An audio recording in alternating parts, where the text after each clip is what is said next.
everyone to Poland. We're here for the ESL Heroes of the Storm Spring Regional in Katowice. In the next 2 days, yes, we will have 8 teams battling for 2 spots at the Spring Championship in South Korea. But that's not only it. They're also battling for an amazing prize pool. $100,000 will be distributed between the teams, and one team will go home with $25,000. My name is Marcella, and I will be your host during this event. And now to introduce you to Katowice at the Analyst desk. Thank you very much, Marcella. Welcome to the Analysis desk here as we are 26 days away and counting from the Spring Championship, which will be going on over in Seoul, South Korea. For now, though, we have our regional going on here in Europe, and 2 teams from Europe will be moving on forward to that championship, and it's all on the line here over the next 2 days, as our lovely Marcella has already explained to you. My name is James, a desk host here. Hopefully this goes a little bit better than our previous James on the desk, as we do have to my right-hand side our lovely analysts. We have Mr. Kendrick Swish and, of course, Tetcha. Guys, this is going to be an exciting tournament.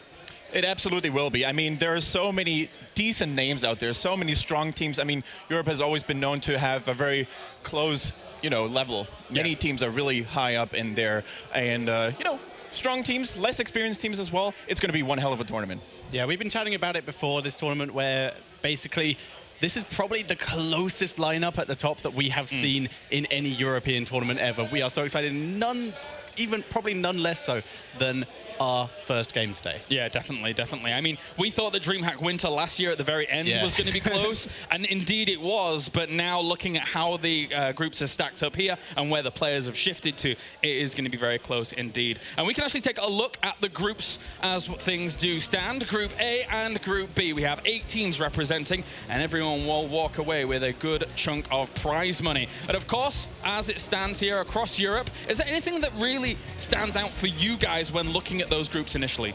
Well, having a look at the groups, we actually see that Epsilon were the first team to qualify for this tournament. But seeing them in this group, they have a hell of a lot of competition. For example, they have the semi-finalists from last BlizzCon in the form of NaVi and Dignitas in the same group as them. That is a terrifying group. And how about you, Kendrick? I'm sure there's some Germans in there you're rooting for.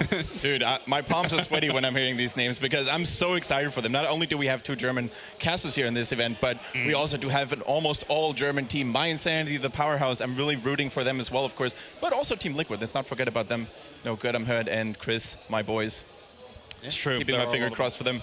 My Insanity, also by most considered to be the team that could possibly pull the biggest upsets in this tournament. They've got so much up their sleeve in terms of really cool stuff. Yes, they do, and we will get onto that later down the line, and I'm sure people will be excited for those things for sure. But for now, we can take a look at the schedule to show you exactly how things are going to be going on throughout the day. Now, we do have 5 best of 3s throughout the day, but also what is important to note is that we will have some of the games from the groups played on alternate community streams. So here, throughout the day, we will have NaVi versus Dignitas as our first game. Then we'll be moving on to the winners versus winners in Group A. Losers versus winners are our decider match to decide which is going to be that second team going out from Group A. And then over onto Group B, which will begin with Virtus.pro versus Fnatic, and then we'll conclude tomorrow as our last game. But again, over on those community streams, do not forget any match that we are not broadcasting here will be on those community streams. So please do tune in for those. Overall, we've got a lot of cool games. Let's take a swift look here at Group A, as it is double elimination, GSL format. If you're unfamiliar with that term, it just means that if you lose 2, you're out. If you win, and then, or if you win, then you are through. So taking a look at this group, guys, what really stands out for you? I'm seeing one particular match that we're going to be starting with that's kind of cool. It's looking really good. I mean, Dignitas and NaVi, they have been powerhouses in Europe for a very long time, constantly delivering good results. They've got the flashy names in there as well. I mean, Alex the Prochi, Bakery, those are European superstars. It's going to be an incredibly cool match. Yeah, but also having a look at the other side, like Dignitas NaVi is going to be a terrifying match, but we've already talked about Epsilon, we've talked about My Insanity. It's also going to be a really interesting match to see because both of them have come in, like Epsilon came in as the first qualifier and My Insanity coming in with some really interesting stuff. Yeah, one thing's for sure is that the scene at the moment in Europe is kind of once again in flux. Yeah. And realistically, when we get to the drafts, even some of these teams don't really know what the other teams are going to be bringing because a lot of people are keeping things close to their chest. Let's go over to Group B now as well to round out exactly how the full tournament format does look. And we do have, once again, another double elimination bracket here.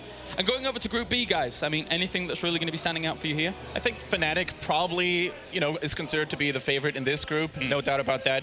But on the other hand, Reason Gaming and Virtus Pro, although they might not be in a super good spot according to many people, they can certainly cause an uproot or an uproar. And so, yeah, Team Liquid kind of wonky at some point, kind of dominating at the other stages of the tournament. So very interesting group as well. I mean, that's an important thing that actually Kendrick brings up here in Group B. He's saying that Fnatic's the favorite. What do you think about Team Liquid's chances here in Group B? Liquid definitely are the team that may not do so well in the run-up to tournaments, but they will turn up and they will always bring their A game. It's always fascinating to see. We've had so many tournaments in the past with multiple Liquid rosters, in fact, where they'll just turn up to a tournament where everyone's like, yeah, Liquid, they're good, but they might not have a chance, and then they'll win the whole thing. It is what they do. Oh. They always have their game faces on. That's true. Our experts over in America, Town Hall Heroes, have gone on record to say that they think Team Liquid is going to do very, very well here. So if they don't win, Town Hall Heroes, you're to blame. But for now, though, we also have more to come along. We have our first match, which is going to be on the stage in just a moment. Let's move on to that. It is going to be Team Dignitas versus NaVi to start things off. And I'm always very, very happy to say that because I've said that many, many times now at these tournaments. And one thing that is for sure is that this is a game that almost never disappoints on any stage. Yeah, I mean, in the qualifiers to get here, they played each other twice. In the first qualifier, we had NaVi versus Dignitas where NaVi was able to take the game but didn't qualify. They got knocked out by Liquid. And then in the second qualifier, Dignitas was able to take it over NaVi. So still playing on just incredibly even footing on the lead up to the tournament, but they haven't played in the most recent tournament to this because Dignitas were currently in a team roster swap at the time of the beginning of that tournament. So we haven't seen them recently. And then again, this is also an offline tournament, right? So everybody's meeting face to face. They've been seeing each other in the booth as well. So this is not comparable to online tournaments by any means. All right, well, before we do get into game number one and match number one here for our regional, we can take a little bit of a closer look as to how this is going to shape up.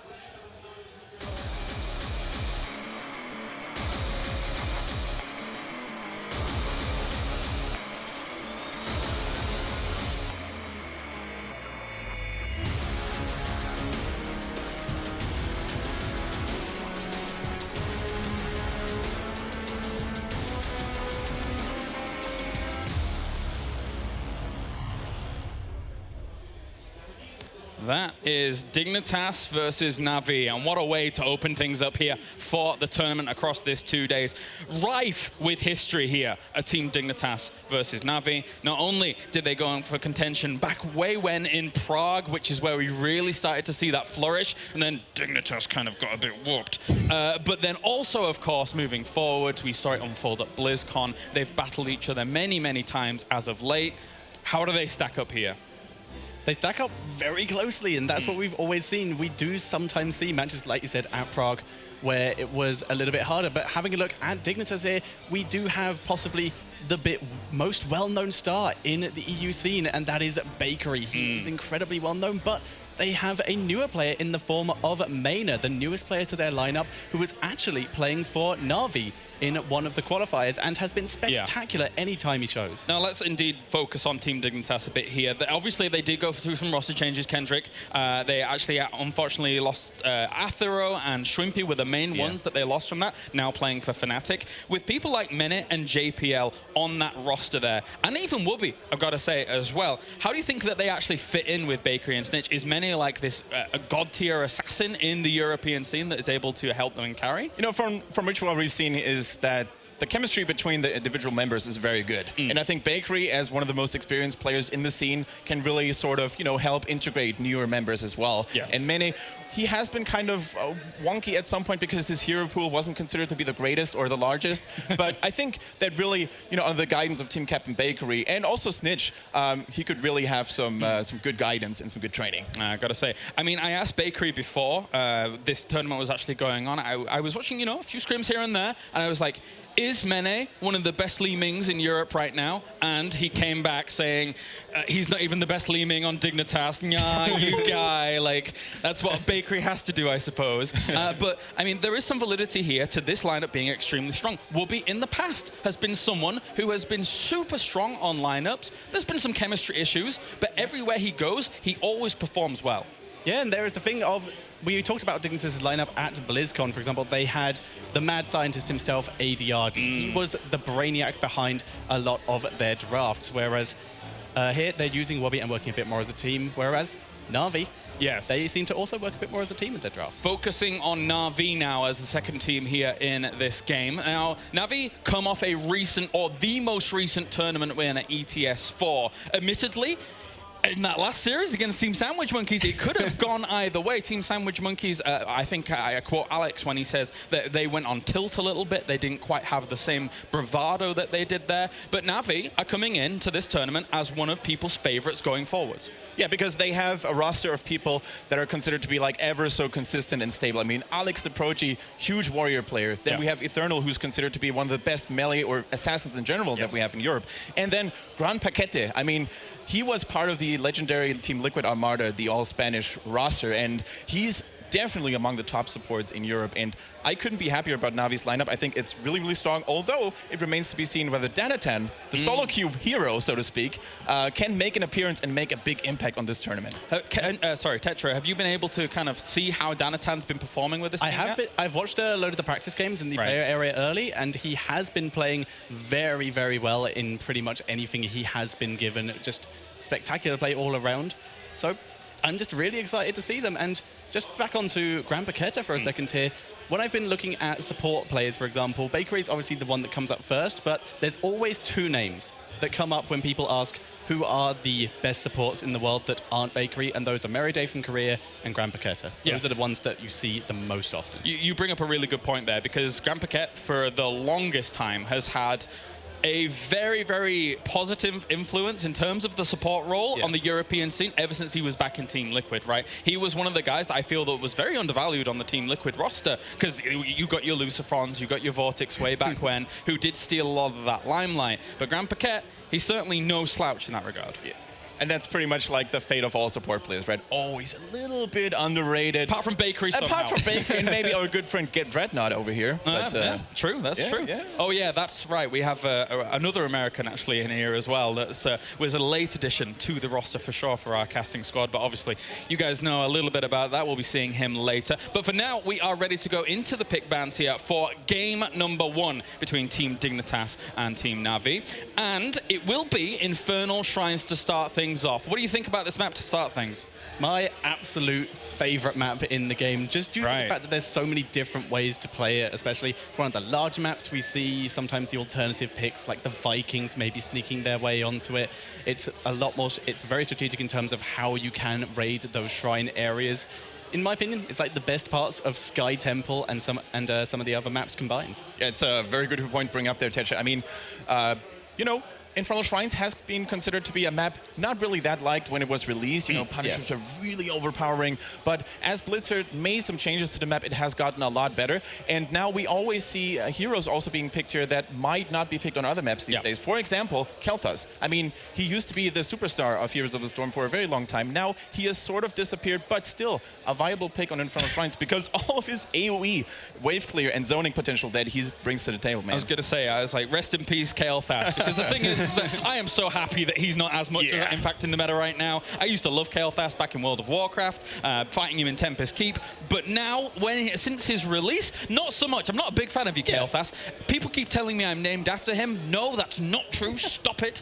But there's only so many times you can get hit by Chain Bomb and still like Kel'Thas. Yes, there is. There is the potential that we do see him. You are correct. But some people have been messing around with even things that aren't Chain Bomb, which is very, very interesting. Maybe we'll get to see that later on. on. But other than Kael'thas, let's go a little bit deeper here before we do get into this picks and bans. What other heroes are you potentially expecting to see, considering that this is like the first proper big tournament and everybody has still been keeping things close to their chests? Well, we have had in some of the tournaments on the way up to here, we did have Stitches not being allowed in those. However, he is allowed here. Yes. So Stitches with his slam build, we see a lot of Johanna. A lot of the warriors with the wave clear are hugely popular on this map, just due to their incredible potential on the shrine fights. Leo even, we don't see him as often as we used to. We still see him a fair amount, and he's just incredibly good at clearing those shrines. Yeah, that's a very good point you bring up there, Tetra, because Leoric you mentioned, but also Johanna, incredible wave clear potential, and we know that NaVi likes to pick the beautiful Crusader here as a first pick sometimes even. They're really prioritizing the Johanna quite a bit. All right. Well, we are into it, and it is going to be Leeming ban on NaVi's side, and then into ETC ban here for Team Dignitas, which is not exactly the most common ban in our current meta. It is not. We still see ETC around, but he's not usually the top in terms of bans. The mosh pit can obviously be absolutely game-changing, but seeing it banned this early is not that often. However, this is a familiar first pick. Oh, yes. The Rhaegar. Yes, it is. And now, of course, he has been changed a little bit recently. Yep. It's not as much Storm Shield focus I keep seeing now. It's more even towards totem builds, which is something that's very interesting. And maybe we could see that here. I mean, what do you think about how the changes have affected Rhaegar? I mean, Rhaegar has been nerfed quite heavily. I mean, numerous changes to the Lightning Shield in particular, but he is just such a wonderful support still. Not only is he green and mean and powerful, but he brings just so much utility to the team. Great mobility as well, thanks to the implemented Feral Lunge that we have now in his trait, the Ghost Wolf form. And we see his Orcish brethren actually being picked, the Thrall himself. There we go. And with a Greymane, also a rising star in the current meta. Yeah, Greymane has also been seeing a little bit of changes recently. He had some issues with his perfect aim talent, which are resolved. He's being played so often with this kind of build, just being able to poke from range and then go in for that final hit. Someone else, though, very good at going in for those final hits. The Sonya coming out, really the mirror match to Thrall that we see in almost every situation where you want bruisers. But overall, we can see at the start of this draft that Team Dignitas has opened up very, very aggressive with how they want to kind of prioritize their heroes, whereas NaVi is looking a bit more for the ultimate, compared to that, sustain in terms of getting that Rhaegar early, considered still one of the strongest healers in the game. Sonya being able to dish out a lot of damage, but still tanking a little bit, not much. And I think what we really start to see a little bit more throughout all the regions is that heroes like Thrall and Zagara, they see a lot more play as a first pick because they are strong laners. And as I mentioned previously, we have now that Johanna on NaVi's side. I mean, Alex the Prodigy just love this hero, and it's so good, you know, to sort of clear waves, to get many skeletal defenders down at the same time. Beautiful choice, and also very tanky. Let's not forget about that. So, I mean, NaVi's lineup here looks to be prioritizing the objective pretty heavily here. We have the Whirlwind, we have Johanna's W, and even though, like you said, we sometimes lean away from the Lightning Shield build, it is still just a basic ability that does constant AoE damage, so really good for helping clear out these shrines. And there's a Lunara ban, another hero we've been seeing very often recently. Yeah, very, very common. Now, what's interesting to see already here is the slight deviation away from what we saw in NA last weekend. We saw high prioritization on things like Zeratul and stuff like that. So far from our first draft here, nothing like that. And they have even banned things out that, you know, could have been very easy targets for things like Zeratul down the line. Yeah, every region pretty much has their own gusto when it comes to banning stuff and prioritizing stuff. In Korea, for example, they are very heavy on the warriors like Diablo for the bans. We see that there very frequently. In Europe and NA, not so much. As you mentioned, Kalaris, there's more focus on those melee assassins, although they differ. While we have Zeratul in NA, we have Illidan and Thrall being very heavy here on the European end. Now, looking at the ban towards Muradin, what do Team Dignitas do now in terms of the proper stable warrior at the front? Because they are being limited a little bit here. Yeah, with the ETC gone that they will ban themselves, they lack the hard engage to follow up with Thrall, other than Thrall himself with the Sundering. The Muradin would have been very effective against the Sonya, so they could have been able to use that for themselves. So they're going to start off with Tassadar, just to help out that Thrall. There's a chance they may run this with a second support just to keep Thrall alive, keep him sustained. And then that does mean, like you said, they do need a hard tank. And AoE-wise, running on options, Leoric's still there, but we don't see him solo tank as often as we used to, but we still do see him. I mean, with the support that you're mentioning here of Tassadar, yes, there is a potential that they can go into a second one, but in Europe, it's not even that uncommon that they run him solo as well. And looking at the lineup that they have so far, Thrall has pretty good sustain himself with his Frostwall's resilience, and Greymane is Very basically ranged, basically ranged until he wants to pop someone. So right there, there's a lot of sustain for them. And Zagara comes in as the last pick. What are we thinking of that? Zagara very strong overall in all the maps because of all the vision and all the lane control she provides, right? The Hydralisks are very strong to zone out enemies away, potentially making them miss experience or using the healing fountain very on, which is not really good because you want to save those healing fountain jugs for the first map objective phase. And they work also really well together because Tassadar, you know, he provides a little bit of sustain also from the safe range. His shields have great range, and also the Kala's Embrace works really well on those squishy heroes in the back line. Great vision, almost guaranteeing yourself a win in the early game in a lane. Falstad's going to be the follow-up from NaVi. We've always known them for a good old Falstad, that's for sure. And what do we think would round that out here? Probably a second ranged. They have plenty of options for that. For example, we still see Valor Jaina currently not been picked, and only currently one hero on the side of Dignitas has the potential for that spell shield. At least I think it's one. But something like that, just to follow up a bit more AoE damage, just a follow-up piece of damage to Falstad, who's going to be very focused on single targets. But Falstad overall here is a tool that is very, very useful. I mean, he does have obviously the fly ability to be able to get from lane to lane whenever he wants. If you delay out shrines, you can be soaking a little bit of experience until you need to be summoned to a proper fight. And let's not forget Mighty Gust. But Shen comes in, triple warrior, or 2.5 warriors, line. Yeah, Chen is beautiful, and Shen is also considered to be one of the few heroes that can match a Zagara in lane, thanks to his, you know, the bruise and the shields that he's constantly going to be able to regenerate. And we see, on the other hand, a really nice hero against Shen, because the more interrupts you have for the chugging, the better you can sort of keep in control. But also something that I want to mention about Falstad is that he's pretty much every melee assassin's bane because of his Gust, Mighty Gust. Just throw him away. You initiate the Sundering or a Greymane jumping in, and you push him away. I mean, when we look at this lineup from NaVi compared to Team Dignitas, of course, yes, Team Dignitas has Stitches now, has the hooks. It's probably going to be a tankier build compared to the Slam build when it's a one solo. And there is NaVi, of course. Try, though. Yeah, exactly. They are ready to go. But looking at the lineups, from what I see here, does NaVi have more control over those team fights? They've got Gust. They've got what I expect to be Wandering Keg going forwards as well. Yep.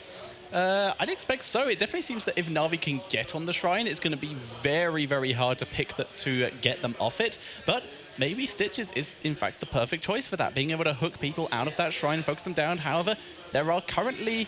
there's only one route on the side of Dignitas to follow up on a Stitches hook, and that is from that Thrall. So going to be a bit harder for the usual Stitches pick strategy we see of hook into stun into kill them, but they do have a lot of single target focus with that Zagara and the Thrall. Yeah, and of course, using a Stitches on this map as a solo tank, normally I personally wouldn't advocate too many solo tank Stitches, but because he's always in a situation, especially around objectives, where Last Bite at level 7 can always be used because there's minions there, he gains a lot of value in those team fights around the objectives, right? That is very true. I mean, Stitches is, as long as he has an enemy around it, no matter if it's an enemy hero or a neutral minion like a Skeletal Guardian, he's always going to have that resource of self-sustain. At the same token, or by the same token though, he has to aim his hooks very carefully because you don't want to get those little skeletons in there. That's for sure. Again, looking at the lineups here from both of them, Tetra, are you giving anybody sway here? I don't have Todd here, so I can't say who do you give sway to, sadly, but you're going to have to be my Todd replacement for now, Tetra.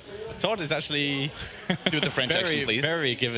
No, he's very hit and miss with his predictions, but he does on the other occasion have really, really on-point predictions. I'm not going to be able to do that and say exactly how a game goes sometimes, but I will say, like I said, if NaVi gets onto a shrine, it's going to be very hard to pick him off, but Dignitas, they have so much vision, it's going to really help them with the Stitches, the Oracle from Tassadar, the Creep Tumors. They're going to be able to basically always pick where a fight's going to happen because they're going to see everything, whereas NaVi, like you said, they may have a little bit more control in those fights. And obviously, you know, Heroes of the Storm is a game that does have phases. It has early game, we're going into like mid-game, etc.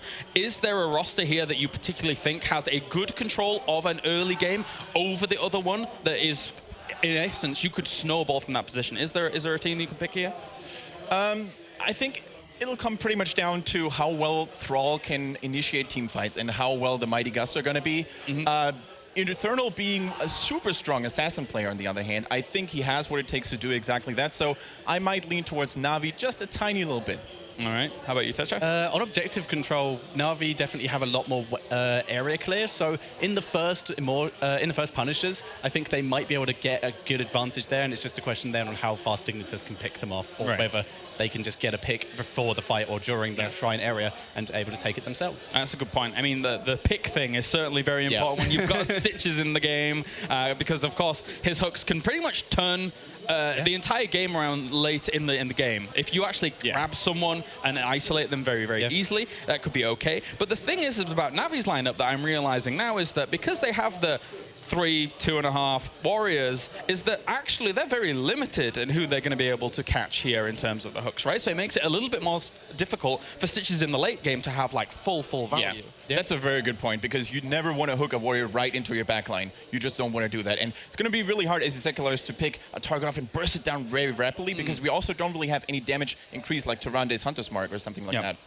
All right, boys. Well, we are going to go to a short break before we get into game number 1, but do not go anywhere, because when we are back, we will have the first game of the tournament between Team Dignitas and Natus Vincia.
Welcome to the IEM Katowice EU Spring Regionals. My name is Wolf. With me is Kaldor. It's been a long time, buddy. I'm actually so excited to be here casting Heroes of the Storm in Poland, and I'm alongside my longtime StarCraft casting buddy, Kaldor. It's going to be really good. Like, it has been a long, long time, and I can't wait to actually open the series up with you. So we had already the drafts, of course, and we had the analysis desk go over it, and the game is going to start pretty soon. We're starting things off with a bang here. We have Dignitas versus NaVi, and especially like the map picks already just like hint at great games that we're going to see later. Yeah, you know, our second map, Garden Terror, nobody really likes to play on that map too often, so it's not seen all too often competitive play. Like in Korea, for example, I think it's only been picked twice. Very rare map, so all sorts of unique picks could go onto that. But I want to ask you, Kaldor, who do you think won this draft? I actually would give a bit of an advantage here to NaVi currently. I mean, of course, with Stitches in the game, we always know that hooks are going to be one of the biggest things that Dignitas has to rely upon right now. But a few of the things that they are lacking is really good lockdown after a successful hook. They have Thrall that they can use with a Wolf to just lock a target down a little bit and try to burst. But overall, heroes that would have really fit their composition as well is, of course, also a Diablo that could have used that Apocalypse together with the Maw as a setup, could have also been used after the Sundering of Thrall. The problem that they have here is that a solo tank Thrall together with a Tacita didn't really work for them. And I mean, we have the teams lined up here, and we can already tell that on the side of NaVi, there's just like so much fight control as well. If they get the damage in, they should have very good shots at winning these fights. Yeah, I do like that we have Greymane, though, for mana, because he's going to be able to do a lot of stealing on those minions, you know, the actual skeletons that will channel those Punishers. So I think that's really important, and that's really popular on this map right now. But as you guys can see, Dignitas will be spawning on blue side for this this first match, and NaVi, not as Vincier, will be spawning on the red side. You know, two big names in esports in Europe already starting us off in this first series. For me personally, this is an amazing match. I mean, NaVi has been very constant throughout the last few weeks and months. They're one of the teams that is definitely a favorite to go to Korea for the global finals, and we are going to see them against Dignitas now. Dignitas was actually not able to play in the End of the Storm, even though they qualified through Season 3, because they changed lineups too much. So we haven't really seen them outside of scrims for quite some time. So in this case, it's going to be very interesting to see how strong they have become, especially against an opponent like NaVi, who won End of the Storm Season 4 and has just been showing stellar games throughout the last couple of weeks. Yeah. Just taking a look at these talents already, we do see Chen is grabbing Regen Master instead of Grounding Brew. Interesting considering the composition. We also see Johanna is grabbing Regen Master as well. So a lot of, you know, roaming around for those two heroes to grab the globes. The cool thing about Johanna going for the Regen Master here is that, of course, Blizzard changed the map a bit, and especially how Knight takes pawn works on this map. You don't get that extra damage in against those minions on the shrines any longer. You, of course, still have that lane control. But with that said, we are going to see Alex just trying to play a bit more of a tanky version here, which actually caters to the map. So that's definitely a map adjustment that we already see. And we have so many adjustments now. We've talked about the changes on Rhaegar, and they're already in play here. Yeah, definitely something we're going to be seeing a little more of that totem build that we were talking about earlier on that analysis desk. But both teams do have really solid wave clear here, and I think that's going to be really important, obviously controlling the objective. And I do like the draft for NaVi because they do have Sonya plus Johanna, so Johanna is going to go ahead and use her Contempt to pull everybody in, and then the Sonya can just clean up the rest of those skeletons with her Whirlwind. There's also a few adjustments that you see with the laning now. Oftentimes you will see a Zagara at the top lane, but since we have a Chen on the other side of the draft, immediately Dignitas decided to run Zagara with the rest of the team and just simply counteract that Chen with a Thrall up at the top lane, because they know that Chen, such a huge lane bully, will always be able to put Zagara under a lot of pressure. So now they dominate the lower part of the map right now and roam between mid and bottom to just like put more pressure on those towers. And they get the first one and a slight lead in experience thanks to that. Yeah, just a slight lead. Level 4 is coming up very soon as the first shrine is activating here up at top. And Alex is just going to jump onto that right away here and start burning them down. Here comes Wubby though. And we are going to see most players rotate up top. Of course, Balstag can stay in that bot lane as long as possible because he can just simply fly in. He's got that global presence. Both of the teams now with level 4 adjustments on Stitches as well. He's the solo tank, but he goes for the damage build. He wants to get that extra damage in on those shrines. They're moving in with also the healing ward on the side of Tacita right now. But NaVi, of course, they're on their way as well. They want to get those minions. Everybody's moving in. Here comes the flight on Falstead. But Mena on his Greymane is still missing. He's slowly making his way up to the top from the bot lane. Grandpa Ket gets caught here with that hook, but he will actually escape easily with Alex zoning out, just jumping in the front and drinking that brew. And still more objective control here so far from NaVi, but they did take a lot of damage there. Greymane actually rotating down currently to the bot lane to get more EXP. Dignitas a whole half level ahead at this point in time. Dignitas is trying to soak experience, and one of the problems that they will have in this game is also that they have very few interrupts against Chen. Chen already jumping in. Here comes China going for the condemn. They're starting to block the Ibubi is in trouble. Down goes Thrall. First kill on the side of NaVi, and JBL also in a bit of trouble. And he gets it. Hook against Infernal, and oh my god. Grabbing Infernal there, definitely making it not as bad of a trade, but a lot of extra EXP going down in the bot lane. He's just simply soaking it down there, pushing all the way down that first bot wall. Now going to rotate back. Falstad coming down to clean it up, but a huge lead here for Dignitas already, but they may give up this first shrine as a result. It was actually great play by Dignitas. I mean, they fought a 4 versus 5 and they were able to trade 1 for 1. They lost the Punisher, but that is something that they knew from the start. It was never really the purpose to go for the Punisher. Get that experience lead. Bait the first Punisher in, position your heroes behind the gates that he jumps in, can be attacked by 4 and 3 towers. That's exactly what they do here. They will burst that down within seconds, and they will still have a very nice experience position here over their opponent, especially with the pressure play against the structures at the bottom of the map.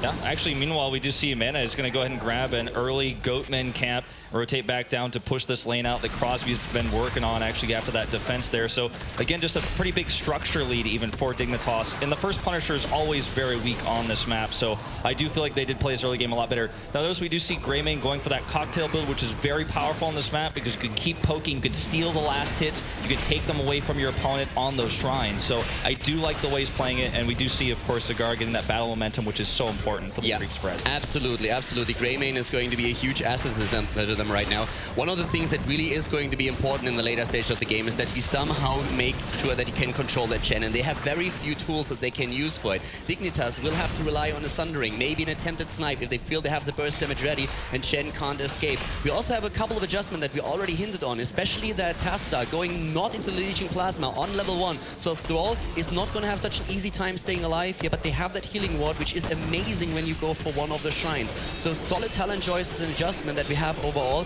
With Rhaegar now also going straight into that cleanse for the hook, which is actually quite interesting, since with Blood and Thunder you have very nice cooldown reduction, which combined with tidal waves later on can just be amazing to get the healing power out. I really do like the way that we're seeing Dignitas control the map as well, constantly getting objectives first. They're not trying to time the objectives out with the shrines, but they're just constantly pushing the lanes and getting ahead in that way. So they're taking these camps very quickly. They're always safe. And the composition that you're talking about, I like the healing ward for a lot because we have a comp that's basically poke-oriented, and then if you pull someone into it, that's when things get crazy. Greymane can actually go Worgen form, and we've got Thrall that can actually rip people apart, especially once Sundering comes out as well. Greymane, yeah, is amazing because he can poke, he has that burst damage as well, so you're totally right about that. He's just such a versatile hero, and if Greymane jumps in with a Thrall on a single target, especially, of course, after maybe even a successful hook, that is so much potential burst that Rhaegar has to be really on top with his heals here. Well, with the cleanse coming out for Rhaegar as well, definitely going to be always watching out for that Chen if he's going to sit up at the front lines. Now, look at how quickly Dignitas will be able to take these first waves of skeletons come up here, already 8-2, and they have so much wave clear, and they do control it right now. Plus, the top lane is being pushed, and there's no one there. And the problem is that level 10, of course, already reached by Dignitas. They're going in with Go for the Throat, they're the Maw, the Sundering, they're going for the Putrid File and the Force One. Here comes that hook against Falstad and the snipe, NaVi! 4 versus 5 now after Falstad is down, and here comes Dignitas moving in with a quick Maw, trying to go for another kill. Already Putrid File on the ground, and they're going instantly on Infernal. The barrel is there, trying to save everybody, and Alex to the rescue, but he gets hooked, but not taken down. Not enough, but this is still a huge win. All it takes is 1 kill when you're already ahead in the objective. And again, the top lane is still being pushed. It's constantly being taken out. He's going to actually lose. They're going to lose this tower. And now Falstad coming up to deal with that, but it means he's away. And this Punisher may actually do a lot of damage. They may be able to push down a lot of the hit points of the support if they don't get it, actually. Very impressive play so far by Dignitas. If you look at the talents that NaVi has chosen and also their setup, they have so much sustain. It is out of this world. They have the ferocious healing on Sonya. They have the Laws of Hope. They have a double regeneration master. We're talking Chen, Johanna at the front line. There's also the healing ward for Rega, plus the Ancestral. In terms of sustain, it is insane what they have here, but the hooks are on point. And I mean, this is the best hook that they could have hoped for. Dignitas, they get the hook against Falster, take him down, and now he has to retreat, and suddenly the momentum is all in the way of Dignitas. All right, well, here comes this Punisher actually going to jump over the wall, of course, to try to destroy it. They're baiting it over there. But this is a huge push. In fact, a 5-man push. Falstad still in the back, and here comes down a Keck. Falstad flies in, but he's not in good position. Wubby, though, getting caught and stun-locked to death. Very well done here. Great play. But the more! And Crosby's alone now. He's got to get out of there. Yeah, but Thrall is already dead. They can't even go for a follow-up stun here. Alex is suddenly in trouble. He jumps away, but he gets taken down. And now it's a 4 versus 3. Dignitas again pushing in. They were able to go through the entire wall, but the keep is still there. Look at that experience, though, Wolf. Dignitas an entire level ahead and close to level 13. Very, very close to that next important talent tier. They also will easily be able to just clean up this minion wave. We already see, Taster going down there and starting to grab that shrine. Or excuse me, not that shrine, that camp, and JPL going to come and join him. But with this EXP lead, it means the next shrine fight will be a lot easier for them if NaVi can't catch up right now. NaVi is trying to do exactly that at this point. They're going for camps. They're trying to push these lanes back a bit more. But here comes that level 13 talent we've been talking about already. And of course, in this case, we are also seeing the Unfettered Assault taken again on the side of Greymane. We have a full slam build so far on level 7, the Toxic Gas. But now here comes the Mega Smash that we're seeing for them. Grace of Air taken. And of course, with a little bit more sustain, the Prescience coming in for Tassadar now, which will be combined most likely then on level 16 with a Dimensional Warp. Again, the hook, but he should be able to jump out there. All of a sudden, Alex in trouble, moving away. The healing ward is there, and Chen survives. You know, this is actually not a bad trade for NaVi because they actually used multiple heroics on Alex, and he does escape, but still, they are going to lose this mid-fort, and it looks like Dignitas will just push it down and rotate away. Good disengage again by Alex, but Dignitas is consistently getting ahead in these fights. I'm loving the decision of Dignitas to go in here. They knew that they had a talent lead. They said, guys, we will probably not be able to hold this until the shrine is active, but let's capitalize on it. Let's go into the middle, drop that fort, and the worst thing that happens is that we have to use Sun Ring or maybe like the Maw to disengage here. Didn't even have to do that. Now they are starting to go for the camps again, just as the shrine spawns up at the top lane. But NaVi at least has that level 13. Yeah, they have 13 now. And Alex is going to jump in here and tries to catch Wubby. He's just going to go ahead and win Fury away. Close call there. Infernal actually jumping in on him as well. And they're going to duel here. Here comes JPL. And that Maw only catching Chen, but it does remove a lot of the tanking. NaVi's getting a little bit greedy here. They want to go for the kill once again, but here comes the Beauty Ball already. Falstad is down once more, way too early in the fight. The 5 versus 4 situation, and Mane is already jumping on ground. Pagetta takes down Rega. Infernal is in trouble as well. He gets sniped and taken down, and Dignitas with a 7-2 kill lead can now easily go for Punisher number 3. Yeah, they're just going to leave. Looks like Bakery and Wubby to stay on that shrine. They have a Merc camp pushing with their 3-man push in the top, so this fort will easily go down. They will secure the Punisher as well. And we're just seeing these team fights over and over again going better for Dignitas. We see, the Maw only catches one, but the follow-up is good. Like you said, NaVi got a bit greedy in that last engage, and Falstad tries to feebly gust Zagara away to escape, and it's just not effective. And it's so amazing how Dignitas is able to pull this off, considering the heavy tank line that we see. The adjustment on Rega on level 13 was actually that he skipped tidal waves because he felt, hey, we have enough healing here on our heroes already, but that shield can really help. If they're trying to lock somebody down with the Sundering, if they're going in for the burst damage with Greymane, go for the throat here. I need those extra hit points. I need that shield on my front line, but even that didn't help them. Oh, they're actually going to wait and... Okay, I thought they were going to try to be super strategic and go full meta on me here, but they're just going to have Snitch take the last bits there. But taking a look, we do have level 16 now, and looking at Stitch, he's actually going to grab Pulverize on 16. Yeah. Actually pretty crazy. I mean, Pulverize is a talent that came back a little bit, and in this case, it's really just like control during the fight that they're hoping for. Having even more slow on the targets at the front. Nice move there by Crosby. He really needs to be careful. He is a priority target for Dignitas. We've seen that already. And his season marksman stacks are currently at 25. They need more for that. But here comes that Punisher. Starts to move in and goes for the key. 3-person Maw counter. This is a big problem because we have an Arcane Punisher here. The immediate follow-up on the Sundering, and the Punisher jumps in on top of Infernal as well. This is easily going to be a keep. And if they lose many members, if they lose a member or two here, this could actually be game if Dignitas continues the push, but they're just going to back off and play it safe. That was actually a very nice disengage that we just saw there from that Maw. Keep in mind, we've just been talking about that Pulverize combined with a Mega Slam. And you hit that perfectly, but as soon as that Maw is gone, everybody jumps into different directions. Alex is out there, uses the CAC, makes sure that nobody gets engaged upon. But that was a very scary situation here for NaVi. And they are in a lot of trouble. Considering how they dominated in the European scene over the last few weeks, it is amazing what Dignitas is currently pulling off in this first game here at the tournament. I'm really impressed with the Stitches hooks as well. Hitting Falstad multiple times when it matters, even over a wall. Without vision. Yeah, without vision, just basically always knowing where his opponent is going to be positioned. And I think that's really important when you are a Stitches players like this. JPL playing incredibly well, playing out of his mind right now. So Dignitas, 2 levels up, of course, a ways away from hitting 20. But they have these Merc camps up. The next Shrine fight is going to be really important. Let's talk about a problem that NaVi has here. When you look at the damage numbers against heroes, the highest damage that NaVi has on a hero is 12,000 on Sonya. That's nothing. That's absolutely nothing. And the big problem is if you compare that to Zagara on the side of Dignitas, they have 38,000 damage on her, 22,000 damage on Thrall, 18,000 on Greymane, and 32,000 on Stitches. Every single hero in their setup. Even Tazada now has more damage than the highest damage dealer for NaVi. Falstad at this point just doesn't do the trick. Yeah, he's got less than 10k right now. Oh, that hook again. Crosby gets out just in time. We do see a Keg here to try to disengage. Wubby way ahead of himself with the Maw, may help them disengage.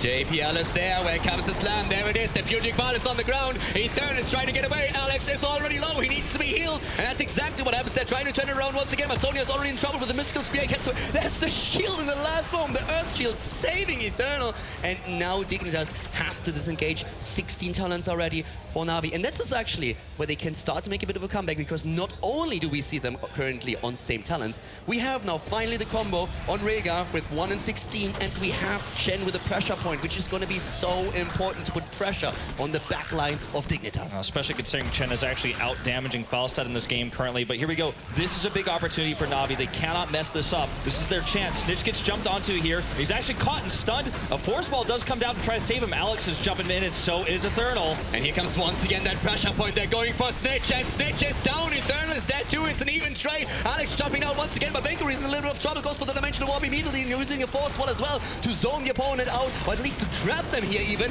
We have JPL now also completely isolated from the rest of the team. Here comes the Sundering, but he is dead anyways. Oh, Mana just want to try to jump in here and grab Grandpa Kata coming in on top of him there. He does go down, and Donaton, I don't know how he's going to get his way out of this one. He is Johannes, so he can pretty much get out of anything, but I think he's out of luck here. Meanwhile, the wave in the top lane is on top of the core. Yeah, NaVi is using Alex to push that back, but of course Donaton eventually is going to fall here against Mane. It's 4 heroes down, and Dignitas with 12 to 5. They're currently 2 levels ahead. We're seeing them going straight for the next Punisher. It's just that with always Falstad being under so much pressure, NaVi doesn't get the damage in. Yeah, and you see him oftentimes just caught at the back, unable to do anything. He's almost playing too safe with his positioning, and it's a big problem. And part of that, of course, comes to these insane hooks that JPL has been putting on in this game. Let's see what happens in the next fight. I feel like NaVi is not out of this game yet, but level 20 is about to be a hit for Dignitas, which gives actually a huge power spike to Greymane. At this point, NaVi, they are a team that can come back. We've seen that over and over again. They are actually a team that can make those comebacks happen. And oftentimes, actually, we're seeing very close games, and then the next map starts, and suddenly to completely stomp an opponent. So they're always dangerous throughout a series. But what Dignitas is showing here is definitely like big Heroes of the Storm play, and their setup was a risky one going into that draft. It was a lot of damage. It was not as much sustain, nowhere close to what NaVi had, but it works out beautifully for them, especially with the control against Falstad, who is still one of the lowest damage dealers on the side of NaVi. He has 13,000 damage at this point, which is just absolutely nothing. Yeah, he's got like a fifth of the damage that Stitches has in this game. JPL not only hitting sick hooks, but his slams have been on point as well, hitting 3-4 members multiple times. Look where he is up at the front, going ahead and dropping his vial. Here comes the Keg, but again, used defensively here by NaVi. And we're trying to get Wubby into the range of the core, but he just bolts away. They have the 20 now, and they are using it, of course. Keith is down once again, and we actually have an adjustment. We have Unleash now on the side of Greymane, going for the 20 here, and they're starting to go for the quad. He's trying to the more was good. Infernal down. Snitch is about to fall. He's not dead yet, but maybe can NaVi maybe turn it around. It doesn't look look like it. Look like it. There's the GG counter. Dignitas will take game 1. Very dominant performance here. You know, I feel like this series could go either way, but most people are saying that NaVi is the favorite, but Dignitas already with game 1, a good showing. You know, a lot of people I think were also going to say NaVi had the better draft there, but Dignitas still outplayed them. The way that they controlled false set was absolutely magnificent. False set in the early game, 8-2 hooks was immediately bursted down, and the results at the end of the game just speak for themselves. The top damage dealer for NaVi was actually Sonya with 29,000. False set was at 20k. If you compare that to, let's say, for example, Zagara for Dignitas, 65,000 damage. Greymane on 52,000. That's more than twice the amount. In the case of Zagara, it's actually 3 times the damage output. So it was just like not enough damage. The sustain was there, but the damage in the back line just was not really delivered. And you would have thought that, okay, double tank at the front, having also like Rhaegar as a support, that's enough to really make sure that Fawcett gets his damage in, has like a really easy time and space, but that didn't happen. Well, the hooks, I feel, were really, really incredible. Just watching JPL, again, sometimes blind, sometimes very well coordinated his hooks. He hooked, one thing I wanted to point out about his hook size, he was actually hooking before the wall, expecting a hero to walk out so he could grab him away from his team. A great game here, of course, now our first best of 3. This is only starting things off. Keep in mind that on the second map we are going to have Garden of Terror, which was actually NaVi's map choice. But before we're going into the draft for game number 2, we're going to throw it over to the analysis desk, and let's hear what James and the boys have to say about game number 1. Thank you very much, fellas. A good old Code A throwback, loving it. But where do we even begin here with this first game? There's already so much to talk about. Let's go with, I'll just randomly... that one. All right. Snitch Moors. That was arguably going to be able to finish games in certain situations much earlier than it even finished. Yeah, the Moors were always on point. I think the smallest amount of heroes we got was 2. And even then, they were able to pick out 2 of the people outside before it even finished. Like, every single time, the Moors were on point. Just outstanding by Snitch. Yeah, very good stuff. And I mean, Kaldor already mentioned it as well before we even came to the analysis desk. Looking at the draft of what we saw there from NaVi, they had a lot of sustain, but they didn't have any damage. And that allowed Greymane to run rampant in the back lines, and no one contested him. And we've said it earlier that we weren't really sure whether Mene's hero pool has, you know, made progress, because he always seemed to like those pretty ladies, Jaina, Li Ming, Kel'Thas. He's a pretty lady. Pretty lady-like. Yeah. But he has been super convincing on that Greymane. That one time, Fawcett never really had a chance to gust him even away. He was constantly dashing into the backline, just tearing apart NaVi. Yeah, very cool stuff. They even ran that Greymane so well to the point that you pointed it out, he didn't even pick the blunderbuss on level 20. He went for Unleashed because the Moors were so good that, and the AoE that they were using with the with Greymane's Q and with Thrall was so good that they were just able to chain it together and just they thought that would be more value. It's definitely a talent choice that stood out to me. I mean, normally on Infernal Shrines, blunderbuss, if the game is going longer and closer, on the Shrines is so powerful, and even in team fights when they're in clumped up situations is very powerful, but he was looking for those killing blows. Now, I mean, looking at what we had for Dignitas is that no fear. Even Jay actually went for a full slam build, not even into last bite, did not care. And I mean, it's warranted here. He clearly didn't even need the tanking ability. Does NaVi need to change their drafting here to actually have some more compensated damage? Because the control just didn't as much as they got 1 or 2 kills early, from there on it just didn't work. I think NaVi just has to sort of think of another strategy and how to approach the game, because their isolation kind of tactic with Wandering Kek and the Mighty Gus didn't work at all. It's not coming to individual skill, because let's be honest, Dignitas also showed some tiny little flaws the last Maw, or the penultimate Maw, and the Sundering not really being 100% concise. Right. But I think just overall NaVi might have to go for a little bit more of a standard tactic, less melee oriented, maybe more damage heavy. Otherwise, it's not going to work. Yeah, that's the particular Maw that you actually mentioned over towards the keep. That was the one that I felt, well, I mean, if they do hit all of the combo, then the game could have ended earlier. Yes. Oh, yes. And then it ends it to the point where it was it would have been a dominating victory for Dignitas. And I mean, as NaVi in their shoes, I mean, NaVi is touted as one of the best teams here, one of the teams that's anticipated to win. But that first game, from draft to game, did not look like a tournament-winning team, right?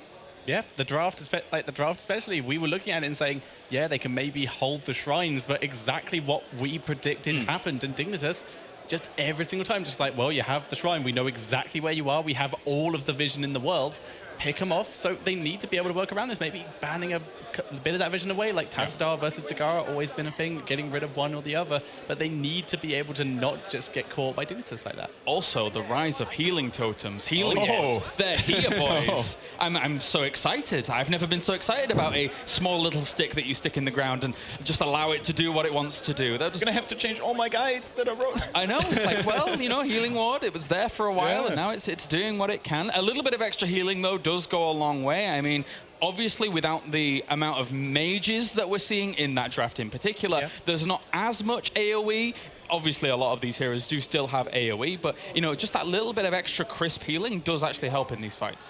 Yeah, especially when you have a map like Infernal Shrines where you do have obstacles blocking the way potentially. You can put it in the fog so you sort of hide it in front of the enemy team. So it really also depends on the map, in my opinion, on which map you want to go for healing totem or healing ward, and on which you probably want to go for something else. This one in Sky Temple, for example, very much maps where you're fighting in a enclosed area for quite a while. So it makes a lot of sense to fight in those areas. Well, why not just have a healing wall? Because it's healing you permanently, and like you said, if there's a spot where you can hide it and you can put it down in a good position, or they don't have enough AoE to get rid of it, then it is perfect. All right, well, that was game number 1. Obviously, we can actually get into the draft for game number 2 now. It is going to be Garden of Terror for our second map here. One that's not as common. I mean, we see it, you know, we're seeing it little bits here and there now, but you see a lot of Infernal Shrines.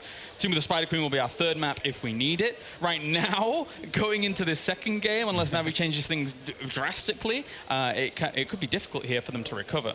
Yeah, but on the flip side, I think Garden of Terror provides more space for NaVi to not get clumped up and not be forced into a team fight again, because you can sort of split up between the top and bottom seeds and Garden of Terror. So maybe they can have more time on this large map to sort of collect themselves and, you know, adjust their strategy accordingly. But as you said, Garden of Terror, not really that common of a map, so maybe the one or the other team might lack some practice on it even. Yeah, maybe. I mean, all in all, the scrims do come out. There's some games here and there, but Dignitas gonna be opening up with first pick, first ban. They're gonna go straight to Illidan.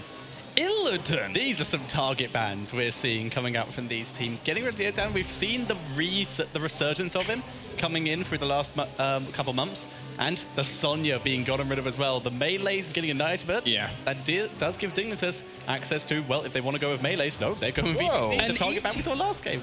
All right. This is the first series of a tournament, guys.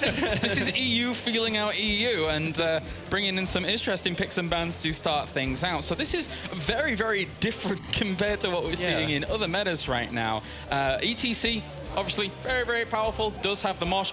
Great rotational ability on this map as well with the power slide build. Yeah, absolutely. ETC always one of those heroes that you can never count out. I mean, all it takes is one good mosh pit. If we actually see mosh pit, because Garden of Terror being one of the largest maps in the pool, we might actually get to see a surprise. What is no surprise, however, is that beautiful Li Ming. Yeah, she snuck her way through the draft this time, banned out as the first hero last time, but Rhaegar Li Ming, if we were a patch ago, I would possibly call the game here, but the patch has been changed, Rhaegar has been changed. Li Ming, though, gaining huge amount of popularity in all the regions, very powerful with that missile build. I wish I was on dial-up connection when I am in Hero League, and last patch I see Rhaegar Li Ming, I'm like, I'll pull the plug. Just another day. Just another day. But Team Dignitas now has to respond to this. It's not something that's super hard to respond to now in comparison, of course. Zeratul is gonna be here. So already Team Dignitas is fashioning what seems to be a very control-based, and we've seen the power of Vorpal Blade, especially in the NA region, shine through. And especially when you have a hero like Li Ming who can use teleport to get away very quickly, you just put that Vorpal Blade on her, and guess what? Zeratul's gonna stick to her like glue. Yeah, it's really, really effective, and it's actually a similar way that we used to see teams in every region dealing with Jaina back when she was the most popular mage, and Zeratul was being used a lot more, where it was like, they have a Jaina, pick Zeratul, give him a job, and Jaina's would be forced to pick the block talent, the ice armor. A frost Li armor, Ming doesn't have that option. She only has the teleport. Like you said, Vorpal Blade, a really good way of dealing with that. And Zagara as the third pick for Team Dignitas. So once again, good lane control, great vision to even deny any kind of counter aggression that's going to be coming on. And once again, Snitch hit them Moors, boys. Look at how much control Team Dignitas has right now. They've got Mosh, they've got Void Prism, and they've got more. That is quite the combo so far. Yeah, the wombo combo, more into the mosh pit. It's there. It's just a question of what follow-up damage they maybe want to bring to it so they can drop out. They have Zeratul, maybe even a more Korean-style cleave build that we see, but I expect the Vorpal Blade just for chasing down the Li Ming. But we have Jaina. She is available. We haven't seen her picked yet, but still very, very strong and great amount of AoE follow-up damage, and Greymane for the same reason. What do you think? Oh, well, Jaina is going to be banned. I was going to say, like, a damage dealer would probably be a good ban here. And then on Team Dignitas' side, I mean, they could ban a warrior of their opponent's choice if they wanted. Is that something that they would look at? They could also go for a ban on either Shen or Thrall to start. Oh, that's interesting. That's an Abathur right there. Yeah, that's pretty much a target ban, I think. They so much so didn't want to deal with an Illidan old school Abathur composition that they were like, we've already got Will of Illidan. Let's get rid of his brother as well. That'll be fine. Well, there is the point with Abathur where we're seeing it a lot more, mostly with the mine builds, and nothing will make your day harder when you're playing as Zeratul trying to take down Li Ming than walking over a mine, having yourself revealed, taking damage, and giving Li Ming time to react. And of course, Abathur just going to give a lot of help to the team in general. The double Li Ming is horrifying to deal with. Yeah, that's actually a brilliant point there, Tetra, because obviously Zeratul wants as much freedom as possible to do exactly what he wants. On the other side, it's going to be Leoric and Falstad coming out here. What do you make of it? What we see right now is we could see some sort of wonky shenanigans strategy from NaVi, where they entomb a single target, then gust everybody away. That makes sense. We've seen a lot of these variations here. We also see an Uberak with Cocoon every now and then going for these things. NaVi used to do that in Prague with Butcher, if I recall correctly. Bam to the Slaughter. We also did see the Entomb one a couple times as well. We've seen these builds before, but they're always exciting to see. And, well, Zagara, a perfect hero for them to catch if they're able to do that. Yeah, definitely a pre-20, perfect, absolutely. And that's a lot of the time in the game, but it is Garden of Terror, and games normally do go on for about an hour and a half. So Greymane's going to get picked up here for Team Dignitas. Guys, I mean, as much as I like the potential control and damage from NaVi, I can't help but feel, once again, that Dignitas is getting their absolute way with this draft. And they're also getting, I mean, if Bakery now gets a decent support on himself, they pretty much have a lot of comfort picks. Snitch has been playing Zeratul for a very long time. He could also maybe go for the Zagara once again, which he has shown brilliant performance on. And then we have once again Mene on his new favorite buddy, the Greymane. So if Bakery, talking about comfort picks, this is insane. Dignitas couldn't be happier with this, I think. Where's Dreadnought? It's Palm Alert. It's Palm Alert for Bakery. So It might not even be with the lockdown that they have. They could still run 7-sided strike. They could. Yeah. The fact is, like we see the Chen as the final pickup from NaVi, giving themselves that double tank lineup again. But this time, they do have the Li Ming for the follow-up damage. But it's very interesting. Like Bakery basically got his pick on supports here because Rhaegar was already taken. Very unlikely NaVi would bring in something else. So the Kharazim, follow-up damage, follow-up protection for Zeratul even. Really nice choice. Are we worried for NaVi again? I'm kind of worried. I don't want to be that guy, but I have to agree. It's a scary lineup. It's the first 3 picks alone is something that really kind of terrorized me. An idea, the control that they have. I know that NaVi does have control themselves, but is it enough to be able to counteract what we're seeing from Team Dignitas? So let's just go through the ways that Dignitas could set up all of their damage here. Void Prism. More, Mosh Pit, and then all of the damage to follow it up, Greymane. It's so scary. And let's not forget about the Garden Terror's polymorph either. I mean, if you manage to get that Garden Terror salt to the wound, Kendrick. It's just insane. And the kind of isolation tactic didn't work for NaVi in the last game. So no Shen, no Falstad. Once again, they're trying it once more. I have been critical of that, and I hope for NaVi's sake that I won't be right here or correct, but I fear it might be. I would love to see them kind of bring this back. I would love to see a game number 3 for sure. I like to always see Tomb of the Spider Queen. I think it's one of my most entertaining maps, actually, especially when you get to see that control of being able to deal with the gems. If you are unfamiliar with Heroes of the Storm a little bit, obviously every single map is different. Garden of Terror, you collect seeds during the night phase, and once you have 100, you're able to grab yourself a Garden Terror, which one person gets assimilated into kind of Attack on Titan style, spoilers actually, and then you're able to control that, and then eventually it does pop. Attack on Titan style. So, yeah, it's an interesting map for sure. Yeah, and one of the bigger points on it, as opposed to most of the other maps, it's one of the only maps where both teams can have the objective at the same time. Yes. Where both can have a terror up, and Terra battles are usually quite amusing, just seeing them slap each other when they have their humongous health pools, while the rest of the team are just like, should we help? Should we attack the other guys? What should we be doing here? All right. Another reason why Garden of Terror can always provide exciting games is the potential backdooring. That might be going on. Garden Terrors, they now can disable cores, or could do that for a very long time already. And sometimes you make that golden call and you dive behind the enemy lines while they are pushing for your core, and you're a little bit faster because of the Garden Terror. So you never know what's going to come up. All right, boys. Well, thank you very much. We are going to go to a short break again here before game number 2. But when we are back, do not go anywhere, because it's going to be Dignitas versus NaVi, as they're on their last chance here in this series, when we join Kaldor and Wolf after the break.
Welcome back, everybody, to Game 2 now between NaVi and Dignitas. Dignitas actually dominating that first game. And, you know, again, NaVi, I feel like, was the favorite in this first matchup, but Dignitas coming in strong. JPL leading the charge with those hooks. And I worry a little bit for NaVi in this first series. It was an interesting threat for sure, and especially with NaVi now being down one game. We saw a couple of shots from Alex, and he was not happy, not at all. He looked angry, and they are going to try and turn it around here. The important part is, though, against an ETC with a setup, thanks to the Void Prison, thanks to the Maw, they have very, very few stuns there. They have, of course, a Mighty Gust that they can use to blow people away and just like save targets. But besides that, they have to really once again, rely on that fall stat. Hammer time on 16 is one of the few stuns that they have in the setup here, and fall stat was one of the weaker points in the last draft, so they really have to step it up a bit in this game now. Yeah, I feel like we saw some really awesome Chen play, to be honest, out of Alex in the previous game, but most of it was used to disengage or to, you know, protect his teammates because something went wrong, because there was a sick hook most of the time, or just the engage was better. We had 4-person Maws, multiple excellent Maws. Even some of the Maws weren't perfect, but they did enough. They zoned one out. There was never a missed Maw, no whiffs, and so Alex had to protect everybody, but I'm hoping that with the composition, he can actually do a lot more aggressive plays and change the game. Yeah, in this game, there's a lot on the line, of course. For Alex and his boys, we have Bakery on Karazhan this time. He's back with his palms. ETC played by JPL here today. Greymane again, Mino, of course. And Snitch, we saw those Maws in the last game, is playing Zagara with Whoopi going straight on the melee assassin. He's going for Zeratul. Jen by Alex, for NaVi. Li Ming played by Crosby. Leithoric played by Infernal. Rega, the support, of course, for NaVi played by Grandpa Keta. And Donatan on Falstad. All right, guys, here we go. Game 2 on the Garden Terror map, a map we don't see as often. And ladies and gentlemen, to the left side, it is Team Dignitas! And over here on the right, it is Team NaVi.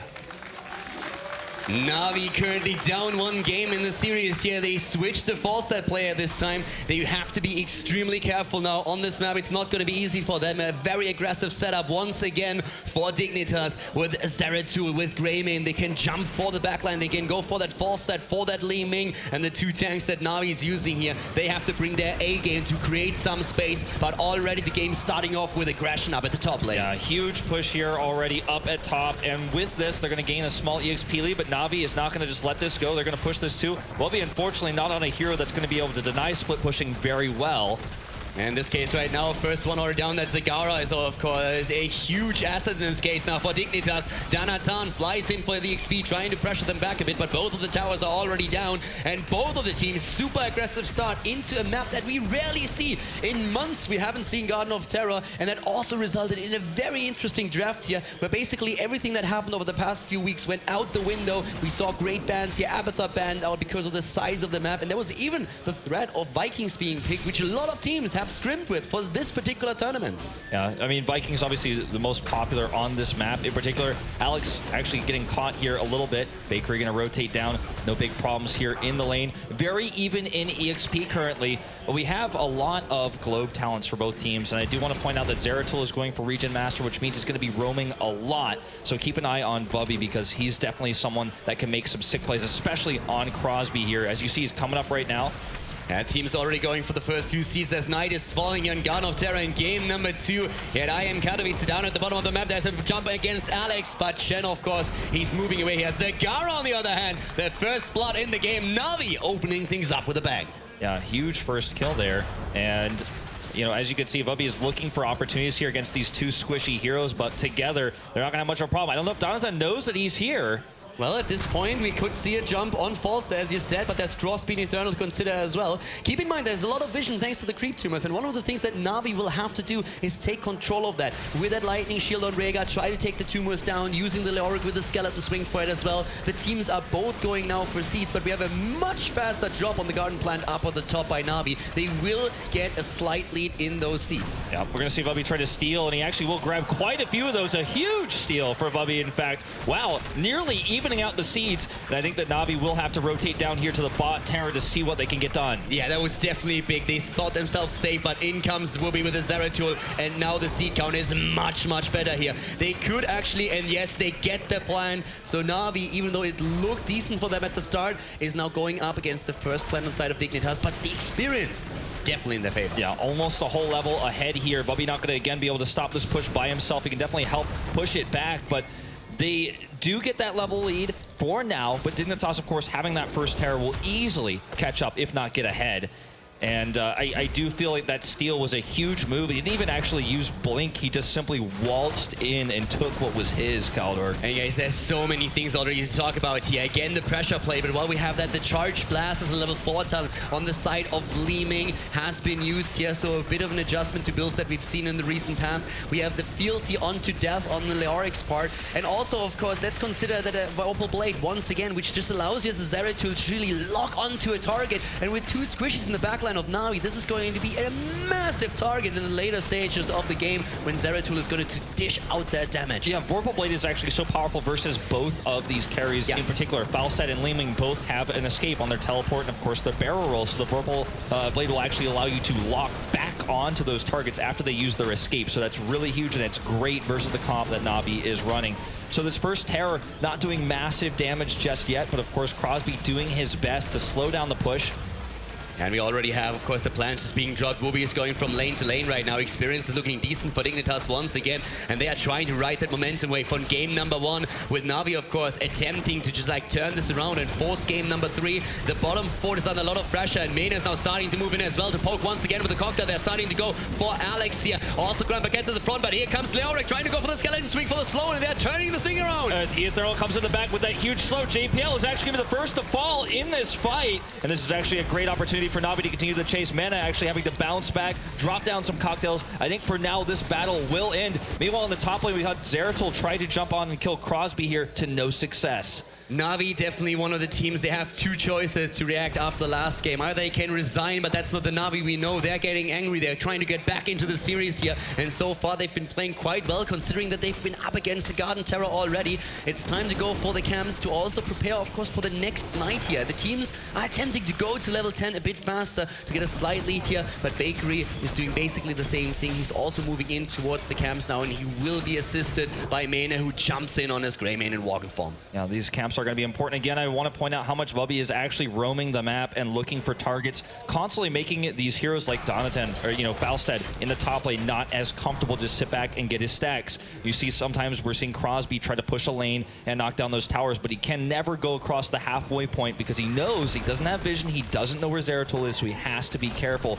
And even though he hasn't gotten any kills yet, that threat alone has done a lot for Dignitas here. Map control also, thanks to the creep tumors, a big deal here. Grand Paquette always trying to give some security to his backline, which is super important here. They go in for a kill at the top, try to get the experience. They have level 10, both of the teams. The Keck once again chosen, Ancestral Healing, Disintegrator as well. And as we already expected, there's also the Entomb now being used, potentially comboed with the Mighty Gust, which we could see during one of the next upcoming team fights. Yeah, very important. Again, all these mercs active currently for Dignitas, so the longer these fights go on, the better. A big Entomb going down onto Alex, but I don't think it's actually going to matter. Excuse me, onto Snitch. A big VP as well. The Maw follow-up, though, does not connect. The Maw didn't hit, but we have Li Ming already down. A 5 versus 4. Here comes the Gust trying to save them. Will be the only one who wasn't affected here, but of course that was a bit of a problem. A nice lockdown against Zagara, but just not the damage to take it down, especially with the pressure play against Li Ming. That was huge. That was exactly what Zeratul had to do there. Force her back, make sure that she can't get the damage in,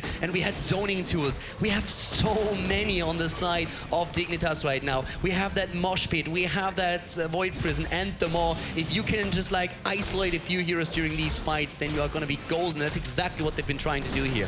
Wubby again threatening here with Zeratul for the steal. This could actually be a huge opportunity again for Dignitas to grab a second Terror right away. Looks like he's just going to let it go this time. There's too many heroes nearby. It's too risky. But all throughout this time, the bot lane got pushed. They lost that bot fort. The mercs were active, and the longer you have mercs active in a night like this, it means that you're either clearing the mercs to push those lanes back, or you're getting the seeds, which means the mercs are going to be doing work. So that was great for Dignitas there, and they got ahead as a result, nearly hitting about like a half a level lead. NaVi has a lot of snowball potential during fights if they can get kills. The resets on Li Ming are going to be amazing for them, and of course they have a setup to chase perfectly, especially after that pressure point at level 16 for Chen that is going to help them with it. But so far it's just like more or less even exchanged in kills most of the time. NaVi slightly ahead right now, but we have a bit of a plant battle going on in the middle of the map at this point. ETC coming from behind actually could grab a huge mosh pit here. Okay, JPL not quite able to get in there, but definitely a flank potential. It's actually a really good point that you once again raised here, because we could would see that more as a setup, so they have always to make sure that they don't cluster too much, but they still need to be close enough so that they can offer support for heroes that could be jumped by Zeratul. So it's really just about which team engages, which team sees an opening, and both of the teams, while this plant battle is going on, are also soaking experience now on the lanes to get closer to level 13 and the next talent. A much faster move into the lane by Mana, though, actually pushing that bot lane and rotating back in. Fawcett again a bit slow on the draw, so he's going to actually have to stay up there a bit longer. Meanwhile, Alex actually pushing down and dropping another pot here, even a polymorph connecting there. But a very even trade, and NaVi does actually catch up in EXP, which is very important right now because level 13 is just on the horizon for both of these teams. We just have that battle in the mid lane, stalling things out a little bit once again. Here comes Alex moving forward with a pot, trying to just take a few structures down. And killing that well is actually huge. The more wells you take down in the earlier stage of the game, the less lane sustain your opponent has. That makes it easier for you to grab control of the map, and that is what NaVi is currently looking for. So both terrors expiring here. A slight seed lead to NaVi currently. A lot of camps are up and open, and as you can see, Dignitas immediately rotating back Mana. Going to jump in here on these Zeratul, going to push the top lane as well. And this is kind of going to be this neutral part of the game as both teams get 13, so no talent advantage going into this next night. Yeah, heroes to watch in these team fights is definitely Zeratul, and it's obviously not only his potential to take one of the backliners down, but also his Void Prison, the Morn Zagara, isolating heroes, just like sectioning off small groups during a fight. That's going to be the big deal here. Unfettering Assault taken now on 13. Both of the teams are on 13 with the Glass Cannon supplying even more damage now for Li Ming in the last fight. That didn't really help her. She died first, but they have to make sure that she is staying in those team fights and can get the damage out with a Disintegrate, the possible reset, and then go straight in for another barrage. Definitely a lot more consistent damage can be done to Li Ming now that she has that Glass Cannon, but we'll have to be a lot more careful. Obviously, we do have Wormhole coming out for Zeratul as well, so he has a lot more harass potential, where you can maybe make a riskier play and then escape. Also important is that Earth Shield here. I mean, even if you use that Earth Shield for a hero like Li Ming, it's of course only a percentage-based shield that you gain, which is better on a tank than on a Li Ming, but if it allows you to just keep her alive for half a second longer, that you will need to get that Ancestral, it's going to be huge. Here comes the big lag spike on the other hand, though, just as we are seeing that keg coming in. Oh man, not only the keg counter, but Wubby was coming in to try to get a sick VP, and that is a very unfortunate time for lag to come out. But as it is, we will investigate the issue immediately. Very, very intense fight that was about to happen there because we had Wubby coming in from the right side, of course, to try to drop that VP. The keg is already down, so he wants to try to put some counterplay there. But Alex is not happy. Yeah, he's not looking happy throughout this entire series. In this case, I mean, he already used the ultimate. He's actually the only hero in the game that popped his ult already, and that was just as, of course, that lag started. So this is a big problem here right now, and they have to resolve that somehow. We can still talk a bit about the talents that have been taken here on 13. Let's talk about this a bit more. So let's go a little bit over that. We already mentioned that Earth Shield, and Earth Shield is usually like one of the talents that you try to put on your front line. You want to keep the front line safe. A 12% shield increase is, of course, much better if you have a high hit point hero that you apply it onto, but it sometimes can be really useful to keep a Li Ming alive. If Zeratul starts to jump in and Greymane also decides that it's time to drop the backline, then you can use the Earth Shield, you get the Ancestral healing off, and you're trying, of course, to get the healing wave in as well. If that works, it might be the difference between losing a fight and just like winning it. We also see Mutalisk coming out for Zagara, which is really interesting because obviously that can really help deny mounting on escapes with heroes like Li Ming that are just barely trying to escape using their teleports consistently to get out of there. But when you have that Mutalisk down, it could just keep demounting you. Obviously, it gives you a little bit more bounce damage in the fight as well. So for NaVi overall, I mean, if you look at the game right now and the fights that are starting here, it's really dangerous to engage into a team battle. They know about the risks. If you get caught by a very good Maw, by a good Void Prison, there can always be the follow-up with an ETC sliding in using the Mosh Pit. And even without that, if only 2-3 heroes are sectioned off, suddenly your backline is open. Zeratul can jump in, has that space together with Greymane to drop one of them. So NaVi has to constantly watch their positioning, much more than Dignitas has to, during all of these fights, wait for good engagement. And if they get the kill, then it can snowball perfectly, but up to that point, it's such a scary it's almost like this turtly patient game they have to play right now. And another thing to keep in mind is if you look at their lineup, they don't really have a lot of vision, whereas Zagara gives a ton of vision, and Wubby is constantly roaming the map every time roaming between lanes, always scouting which Merc camps are being taken, and you never know if you don't have vision of Ubby, if you don't know where he is, if he drops the VP, that could be comboed with both, of course, the Mosh and the Ma, and things can go out of control, especially if they get Li Ming first. That takes so much damage away, and because she has Glass Cannon, she's not going to have that survivability. And she doesn't have, you know, diamond skin at this point either. I mean, it's just still too early. Hero damage on Li Ming, by the way, is shockingly low. Of course, there haven't been like a lot of huge fights where she was able to participate, but it's at 2,000 at this point. She actually has about the same amount of hero damage that Rhaegar has right now, which is incredibly low. We're early in the game. It's only 10 minutes in. There haven't been too many opportunities to really accumulate that. But compare that to a Chen, for example, that is already at 12k. 6 times the damage output of Li Ming. It's really crucial at this point that Li Ming is able to survive in these fights, gets that damage in. It's one of the things that they rely upon a lot. It seems like the players are ready again, at least NaVi seems to be, and we're currently waiting for the game to resume, and hopefully teams are just going to disengage here. Yeah, we're just going to start yelling if it doesn't happen that way. For NaVi, a bit of a problem, of course, with that keg that has already been used. Maybe they can get some value out of that, but we'll see how exactly they agreed on using this now. The game resumed, they're going to jump in any second now, but at this point, the teams are actually going for that fight once again, and in this case, it's the kill against Snitch, the Gara down, and even though they weren't really able to get a lot of value out of the keg, they get the early kill, and here comes Crosby now. There's the damage we've been waiting for, but the counter kill against Leoric. Donaton doing a lot of damage as well, does survive there. JPL ending up doing a totally missed mosh pit there, so that's going to be a long cooldown, and I feel like that was definitely a nice trade there for NaVi. They kept Donaton alive as well, and you know, Infernal is going to come up in just a second anyway, so losing him here is not that big of a deal. He's actually going to be appearing right in the middle of this fight. They already have a 30-seed lead. A lot of teams are willing to sacrifice the Leoric if they can get a backliner, especially in a double tank combo. They're saying this is a trade totally worth it for us. It's going to respawn much faster. It's going to respawn in the middle of the battlefield. That's all that we need here. But NaVi, they go for those seeds. They will definitely get a plant, and they might try to contest the one at the bottom. There's still a slight lead for Dignitas when it comes to experience, but overall, I think, considering the lag that we had here, the team fight with an even trade on heroes, more or less, was kind of the best case scenario for us. Yeah, both teams will actually secure that terror. Meanwhile, we just see Falstad in the top lane will clean up the last of those minions, so they do catch up in that little bit of EXP as that lane was very, very much so pushed.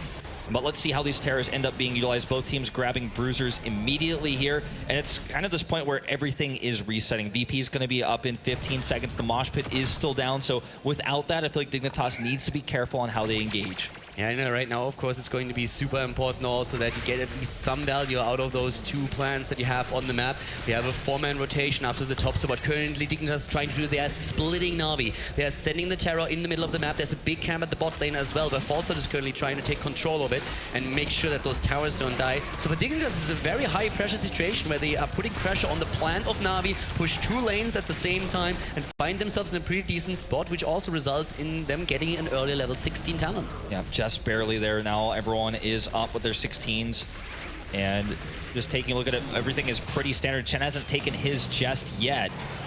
And a very defensive terror positioning-wise here for Bubby. Infernal has not left him alone here, just been on him constantly. Now with 16, we suddenly have a lot more lockdown on the side of NaVi than we had before. First of all, Rhaegar is now able to combo the Colossal Totem with the Earthblast Totem. So the lockdown is going to be strong. Here comes also a bit of that with the Entomb. They are trying to go for it. The palm has been activated, but the plant as well. We have at the same time on 16 the Mirror Ball being used for a lot of damage. Crosby's trying to bring it in, and they're starting to chase Dignitas back into the bot lane. But at this point, there's also what we need to consider. We always goes for the polymorph seeds here. Yeah, he's going for the polymorphs there at the back, but he's not going to last very long. The second that he goes down, he's going to have to blink away. He's trying to grab kills first, though. A huge VP goes down, and he takes out Li Ming. And there's the follow-up mosh pit that we've been looking for. This is an excellent opportunity for Dignitas. Such a great play here. Once again, Zeratul jumps in, Void Prison right away, and then the follow-up. This is exactly the risk that they always run. They lose 4 heroes because of it, and the fight actually started off in their favor. They put pressure on ETC, they forced the palm, they can nearly take him down, but the plant is there for the seeds, and then Dignitas turns it around, and now it's just like hunting season. They go to the bot lane, they take down the structures, and of course they want to keep here. They go for it, and there's nobody there to stop them. It's going to be so easy. It's just like knocking down an innocent girl's sandcastle, Kaldor. You just go over there and take it. A big Entomb goes down here for Infernal. All he's really doing with this is getting some extra tower damage onto these heroes. They're just going to ignore him and walk away. Not a ton of camps on this side of the map to take. They're not even going to try to take that aggressive easy camp. They're just going to rotate back and get more EXP. They want to hit 20 first. Dignitas with such an impressive performance here today. We haven't seen them in ages. They couldn't participate in the End of the Storm. We have not seen a lot of these tournaments, but right now it really shows that their scrims have been working for them. They are currently nearly 2 levels ahead over NaVi. NaVi is going to try to turn this around. They're trying to go for a kill here. Main and Bakery are alone, and 2 isn't ready, and Infernal can't lock them down, but they're going for the steal on the camp at least. I think that's definitely the right choice here. Mena doing a ton of poke damage, but of course it's not going to matter as they don't have any follow-up. They just let that camp go. It's now nighttime, which means it's seed gathering time, and a big invade coming up for NaVi here. They're not going to just let Dignitas take these top seeds easily. Bakery taking a lot of damage here, and Infernal coming for the flank. And he goes in within 2 once again, and they're starting to go straight for ETC. Here comes the Palm, and they activate it. They actually trigger it in the backline. That's the Void Prison. Once again, the kill against Leaving. The damage Sheila is already down, and Infernal is only being chased. The Bull has to follow up. It's a double kill, and Dignitas again with impressive pressure play and combos. Oh, very sick execution of their combos multiple times in a row here. Now, NaVi just trying to escape, but Dignitas is going to clean up the pieces. Even a big mosh pit here, actually, to try to grab Alex. He's stuck trying to jump onto Stitches to escape. Mena's coming up to drop the cocktail and jumps onto him to finish him off. Nearly a wipe, as Falstad is the only one able to walk away. Dignitas is murdering NaVi in game number 2. 10 kills against 3, and there's so many seeds on the map right now. There's absolutely no way for Leoric and Falstad to move out to do anything about it. So all of these seeds, or at least the big part, is going to end up in the hands of Dignitas, and they could go for the double plant here. They're collecting all of them. There's camps on the map. This is an insanely good position for Dignitas to end this game with a 2-0. NaVi, how are they going to try and force this back? They need a miracle. It's going to be so difficult, of course, to try to turtle up to 20, but I think that's their only choice. They need to make sure that this first plant doesn't do too much damage, because if they lose a keep or 2 here, even if the game doesn't end, the lanes will always be pushed, and then it's going to be just every single terror taken for Dignitas. They're going to contest every single one. And already Merc camp's going up. There's the terror spawned and ready. Dignitas doesn't want to fight. They wait for 20. It's so close. They're waiting for the talent. They're not willing to engage into a 5 versus 5 battle without this big advantage. They have the Toro now moving in as well. A bit of soak in the mid lane helped them to get that 20 talent. And here we have them now once again. There's also the Peaceful Repose. We have again the Hunter's Blunderbuss taken for Grayman. Last game was actually a little bit of a deviation of that. And Rewind now even on Zeratul with a double Bolt of the Storm for ETC and Zagara. It's a great setup, and Dignitas, they want to end the game. Now, Crosby is #1 right now for NaVi's defense. He needs to just keep dropping those magic missiles to slow down this push. He's absolutely going to be essential in this. Donaton on the right side as well. Lobby just going to try to go up and aggressively polymorph here. Not able to find it just yet. Eating a lot of damage on his way up. There's the polymorph. JPL runs in, does not mosh, and here comes a big keg. Big keg pushing everybody back there, trying to just like buy a little bit more time. They go for Whoopi. There comes the pull-up once again, and the mosh pit doesn't do anything. Mighty Gust being used, but the kill against False, and as Whoopi jumps in once again, he's trying to go for it. Turn against the double kill as well. Well done. Even the answer doesn't hit in time, and triple kill against NaVi. Dignitas with a 2-0 victory. They take the game, and NaVi loses the first best of 3 here at the IM Katowice at this. Oh my god, like I can't believe how well these guys are playing. Ladies and gentlemen, give it up for Dignitas. Very, very sick plays today by Dignitas. And I want to say, really big confidence coming out in their combos. They relied on them, and they were hitting them consistently.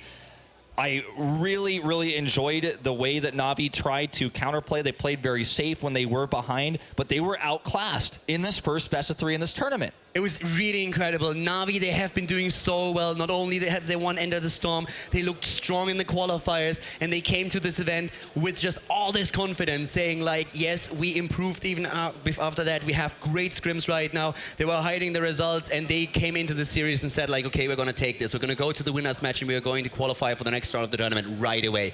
Dignitas, nobody really knew how strong they actually were, and at this point, they just showed exactly that. Insanely good play here, and great control in those team fights that we saw, especially here on Garden of Terror. Really, really impressive. Also, the palms we were seeing from Bakery were super, super on point. We saw actually NaVi accidentally proc one in one of those later team fights, which was a big deal. Without that, that might have changed the fight. That was actually a big problem here. It looked for a moment like they tried to just move away from ETC, wait out the palm, go in again for the kill, but then it got procced. He was back with his hit points, and that was actually starting to be the turnaround. Once again, the Void Prison of Wubi was great. Afterwards, or right after that, they killed Li Ming, and that was again the kill against the damage dealer, and a big, big problem that we had there.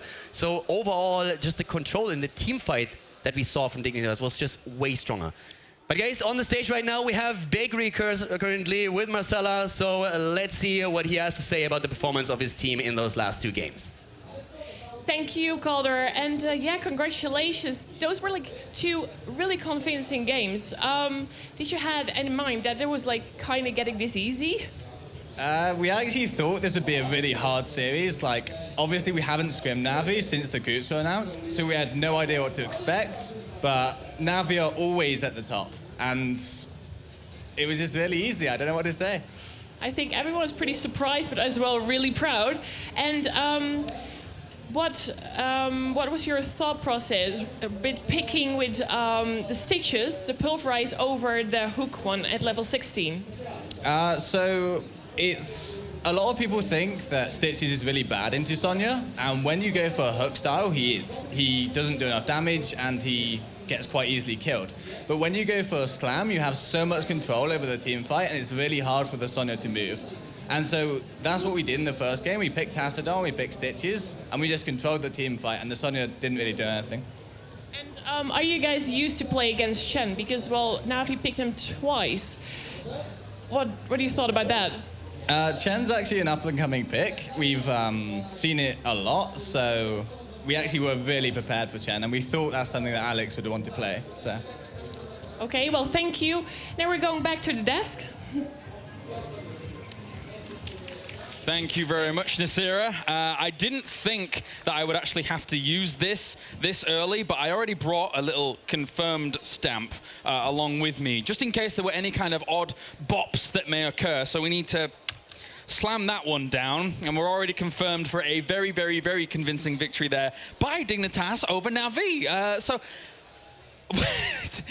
we said it in the draft. Yep. That was going to be a little bit difficult for NaVi, and we saw in the combos there that came out, Dignitas were able to execute it flawlessly. Yeah, I think they missed one, and didn't miss one, but only one was counted, and that was by Danatan throughout the entire game. But Mosh, more Void Prism, how do you deal with that outside of drafting it out of the game? No, indeed. I mean, as I say, like, credit to Downtown where credit is due. You know, in some of those, he tried to salvage the situation and actually got away with the Ghost, trying to get them out of that position. But even when they were able to catch people, some of the redeeming factors that we looked at were trying to lock down someone within Tomb, try and blow them up as quickly as possible. But Palm was always there. Yeah, and if Bakery is known for one thing, then it is to land the golden palm at the golden time. And not only did Dignitas play so well, but I really have to question NaVi's decision-making at some point, not only before the game, but also in the game. They picked some talents that didn't really fit together. For example, Li Ming and Glass Cannon. The damage wasn't there in the first place.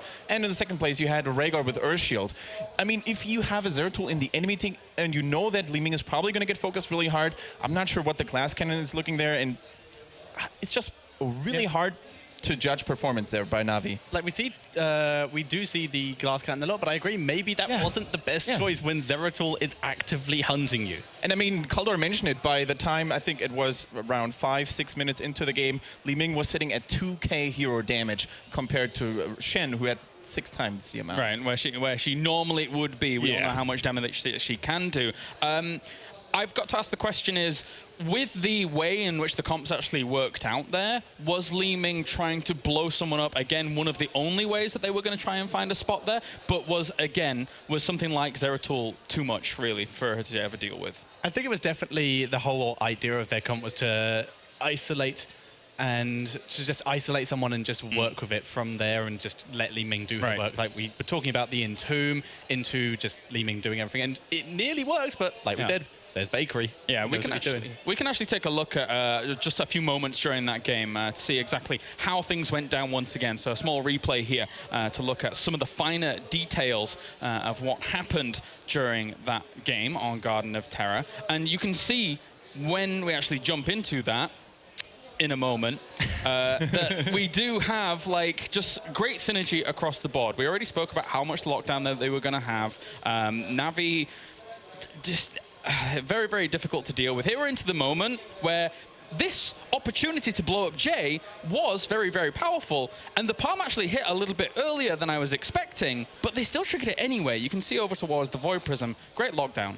Yeah, beautiful lockdown indeed, and then the more follow-up. I mean, this is basically every video maker's dream to sort of have these highlights. The Fall State Heroic, the Mighty Gust wasn't just there in time because of the Void Prism, of course. Yeah. I mean, they just timed every single heroic ability so well. Yeah, they really did. We did mention it earlier, Dignitas, really the savior of that, turning it from what would have been a 5-man kill into just a 2-man kill. But I think someone actually did just run off to the side and die anyway after the end of that. But there were lots of moments during that where every single engagement looked very, very similar to this, but more people were killed during those moments. So very, very cool stuff for sure. I mean, looking at Dignitas' prospects moving forwards, it's got to be very good, right? I mean, not only did Dignitas not have a performance during the Enter the Storm #4, but now they're coming out of the darkness pretty much on stage, annihilating one of the favorites of the whole tournament. So if I were in the enemy or in the other team's shoes, I would be super scared to facing them. I mean, I've got to ask you as well, Tetra, when you looked at Dignitas' roster changes after BlizzCon when they picked up Shrimpy and JPL, yes, those were 2-star-studded players that transitioned over from the previous NaVi roster over to Dignitas, and we considered that a very, very strong lineup. But looking at Team Dignitas' lineup now with, I would say, less touted players in people like Wubby and Mene, who are extremely strong, is this as star-studded is it more star-studded than people are giving it credit for? It's very star-studded in the fact that, like you said, the players have always been on teams where they haven't had the recognition because they're with other people. Like, for example, JPL and Shrimpy used to be on NaVi, for example, where they had Alex. Then Shrimpy would show up in that kind of situation, really show himself in that kind of situation and play really well. However, Wubby, any team he's been on, has actually shown to be really, really strong. He has that drafting knowledge, and Maina, he's always been incredibly solid and has always been feared for his mage play. Just, once again, he's been on a couple teams where maybe he hasn't had a chance to shine. Dignitas, however, all of them are able to shine together. All right, well, of course, that is Team Dignitas moving forwards here in Group A. We can actually look into the bracket and give you a little bit of a glimpse as to how things are going on so far there. There is another series going on at the moment in Group A, Epsilon Esports versus My Insanity. We'll get the update on the win for you there in just a moment. But that is Team Dignitas moving on through into the winners' finals. With NaVi falling down to the lower bracket, obviously, I mean, one of those teams had to fall down, so being going like that. It is currently 1-1. I'm getting updates in the other series, so very, very close over there as well. But for now, ladies and gents, we are going to go to a short break. We will be conducting our second series of the day once we've rounded out the other one here in Group A. So don't go anywhere, as we are here for the Heroes of the Storm Spring Regionals.